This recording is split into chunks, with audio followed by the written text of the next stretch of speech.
Hi friends, మనం daily లైఫ్లో వాడే అన్ని రకాల రబ్బర్ వస్తువుల్ని ఎలా తయారు చేస్తారంటే ఆ రబ్బర్ చెట్ల నుంచి వచ్చే పాలు నుంచి తయారు చేస్తారు. ఆ రబ్బర్ చెట్లని మీరు ఎప్పుడైనా చూసారా? మేమైతే కూర్గు వెళ్ళే దారిలో చూసాము. ఎక్కడ పట్టినా మనకి పొలాల్లో ఎలా అయితే పంటలు పండిస్తారో అలానే అక్కడ రబ్బర్ చెట్లను వేసి పండిస్తున్నారు.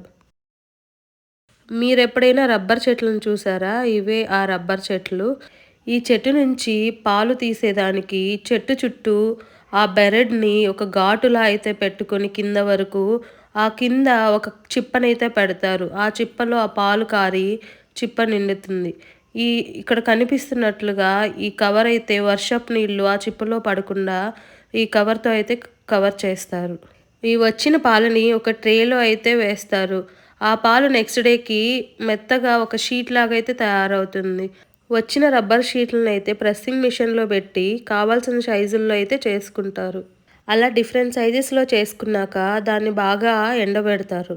ఎండిన ఆ షీట్లనైతే ఒక బట్టీలో స్టీమ్ చేస్తారు. తర్వాత ఆ షీట్లని మార్కెట్‌లో అయితే అమ్మేస్తారు.